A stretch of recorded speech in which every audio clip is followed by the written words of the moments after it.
Ẹ káàbọ̀ sí iléeṣẹ́ wa, mo kí yín o, ẹ̀yin ìyá mi, ẹ̀yin bàbá mi, níbikíbi tí ẹ bá ti láǹfààní láti máa gbọ́ wa pé ẹ kú ojúmọ́, ẹ káàsán, ẹ kúrọ̀lẹ́, ẹ káalẹ́, lásìkò tẹ́ fi ń gbọ́ wa pé ẹ ní rohun gbé sọnù bí ò ṣe bí ọmọ o. Lọ́wọ́lọ́wọ́ báyìí, ǹjẹ́ o ti gbọ́, ǹjẹ́ o ti mọ̀ wípé ààwẹ̀ ti báwẹ̀ nílẹ̀?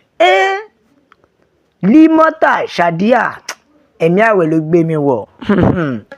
Bẹ́ẹ̀ ni o, ẹ̀mí ààwẹ̀ ló gbé mi wọ̀ nítorí lọ́wọ́lọ́wọ́ báyìí wọ́n ti times 2 ààwẹ̀ fún orílẹ̀-èdè Nàìjíríà. No, ṣé ẹ mọ̀ pé ká má parọ́ ààwẹ̀ ti báwẹ̀ lẹ́nu. Now, ṣé ẹ mọ̀ pé bàbá Adébóyè tún ti fàwẹ̀ kún ààwẹ̀? In case tó o bá mọ̀, bàbá Adébóyè ti fàwẹ̀ kún ààwẹ̀ o. Wọ́n ti fi ààwẹ̀, wọ́n ti àdàwẹ̀ kún ààwẹ̀ torí pé wọ́n rí pé àwa Nàìjíríà kéètì wa le gan. Bàbá Adébóyè ti ní kí everybody kó lọ gba àwẹ̀ 100 days. Ẹ̀mí sọ mílẹ̀. Bàbá Adébóyè ní kí everybody kó lọ gba àwẹ̀ 100 days. Ṣé rí ẹ mọ̀ pé ara ń kan Gaza, ara ń kan Nàìjíríà. Kí ni bàbá Gàgà sọ pé kó lọ gba 100 days dé báyìí? Àwọn ọmọ oró hán bàbá sẹ́nu ni o, nítorí wípé ara ń kan Nàìjíríà already.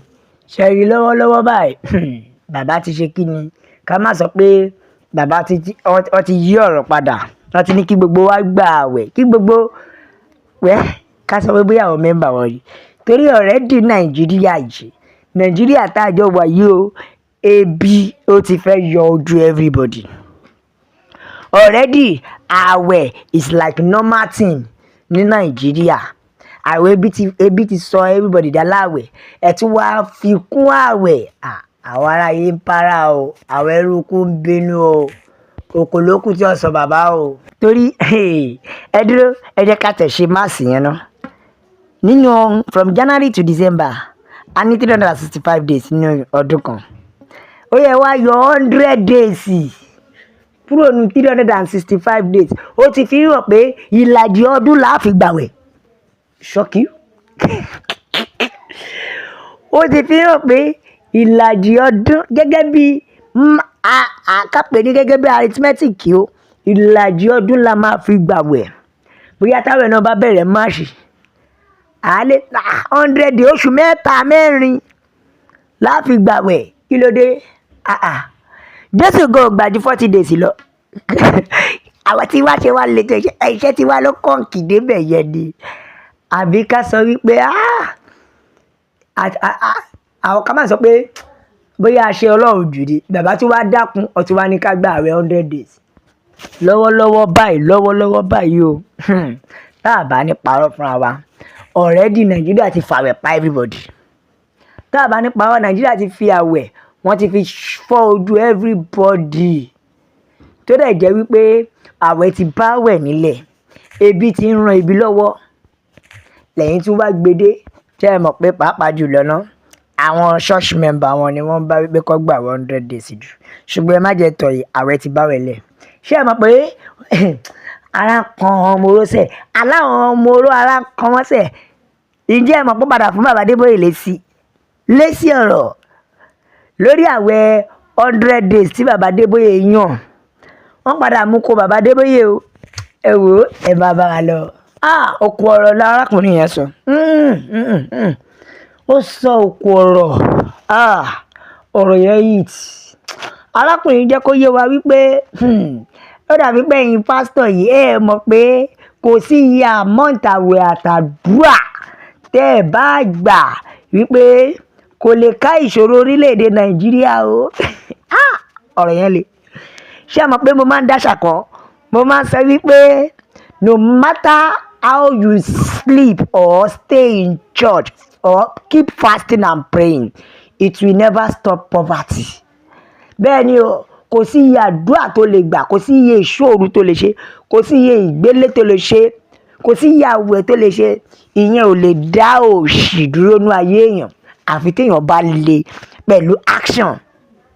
Now, ṣe rí pé ọ̀rọ̀ yẹn tún ti ń jẹyọ báyìí. Torí bàtà arákùnrin náà máa tún sọ̀rọ̀.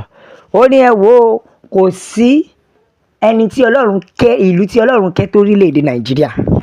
ní ti ilẹ̀ tó kún fún wàrà àti oyin Nàìjíríà ò kéré ní ti pé kí Ọlọ́run kẹ́ orílẹ̀-èdè pẹ̀lú wẹ́dà gidi Nàìjíríà ni ẹjọ́ ṣẹ́rí pé Ọlọ́run nífẹ̀ẹ́ Nàìjíríà ṣùgbọ́n ṣe mọ̀ pé Ọlọ́run ò fi ọjọ́ kan ṣe ibi fún Nàìjíríà ó fi gbogbo nǹkan tẹ́ Nàìjíríà lọ́rùn torí nígbà tí Bible gan sọ ó ní ohun tí mo dá dáradára ni Nàìjíríà ló bá yẹn wí Nàìjíríà ló fi bá wí ṣùgbọ́n ṣe mọ̀ wípé Nàìjíríà gangan ló jára wọn kulẹ̀ ṣe mọ̀ pé Nàìjíríà gangan nìṣòro Nàìjíríà so arákùnrin wa ń jẹ́ kó yé wa pé o nígbà tẹ́ tún fẹ́ gba àwẹ̀ kí lẹ tún fẹ́ béèrè lọ́wọ́ Ọlọ́run kí lẹ fẹ́ kọ́ lọ́run ọba ṣe o kí lẹ tún fẹ́ kọ́ lọ́run ọba tún ṣe bẹ́ẹ̀ ni o kí lẹ tún fẹ́ kí Ọlọ́run ṣe ó ti fi ohun gbogbo tẹ́ wa lọ́rùn ó ti fi ohun gbogbo dé wa ládé ṣùgbọ́n problem wa ni mismanagement ṣọ́lọ́run ò gbìyànjú tó ni àwọn ìlú mi gan tó yẹ pé Nàìjíríà tó wọ́n ju Nàìjíríà lọ gan wọn ò gbádùn tó Nàìjíríà ẹ wo ẹ jẹ́ ká ka tẹ̀jíṣẹ́ àwọn èèyàn ẹ já gbọ́n tí àwọn èèyàn sọ bẹ́ẹ̀ ni nǹkan ló jẹ́ kó yé wa o oníṣẹ́ rí àwẹ̀ yìí oníkòṣe gbogbo èèyàn ló wà fún o ó dàbí pé Daddy G.O nìkan ló fẹ́ gbà á gbogbo èèyàn wọn ni ẹ pa àwẹ̀ tì ọ̀kan ló ní bàbá Adébóyè ó dàbí pé ẹ̀yin lẹ́ gba àwẹ̀ yìí fúnra yín o ṣùgbọ́n lọ́dọ̀ tiwa o Yorùbá nation làwa fẹ́ bẹ́ẹ̀ ni òmìnira ilẹ̀ Yorùbá òun ló jẹ wá lógún o Yorùbá nation no going back ọ̀kan ló ní bàbá yìí fẹ́ pa wá ni o àbí ṣọ́ fẹ́ pa wá ni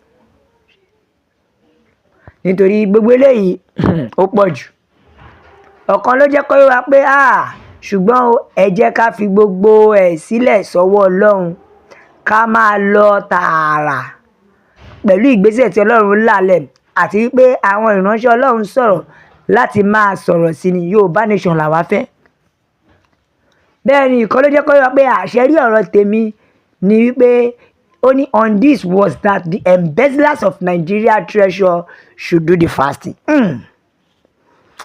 èbó yẹn lè ó jẹ́ kó yé wa pé ṣe rí ìmọ̀ràn òun ni pé gbogbo àwọn tó kówó ìlú jẹ ni kí wọ́n máa gba àwẹ̀ náà ó ní bí àpẹẹrẹ bí àwọn ààrẹ tẹ́lẹ̀tẹ́lẹ̀ rí àwọn gómìnà tẹ́lẹ̀tẹ́lẹ̀ tó sì wà láyé àti yìí tó wà láyé tó bàlú jẹ́ ló bí mi tọ́ka mọ́ oríkọ̀dẹ̀ máa kà fún wọn 100 days yẹn gbọ́dọ̀ pé nítorí already majority of us cannot eat 3 square meal níbo tó bá tẹ̀rẹ̀ ẹ̀yọ̀ kan gan jẹ́ sí ni ààwẹ̀ ti wá báwẹ̀lẹ̀ àbí ẹjọ́ kí láà gbé kí láà jù tẹ́fẹ́ febi pa wá bẹ́ẹ̀ ni ẹ̀yin àmì bàbá mi bá a ṣe ẹ like ẹ subscribe ẹ tẹ̀ sójú ẹ jẹ́ yàwó èèyàn pé Yorùbá nation ni la fi ń sọ pé God bless Yorùbá nation ó dàbọ̀.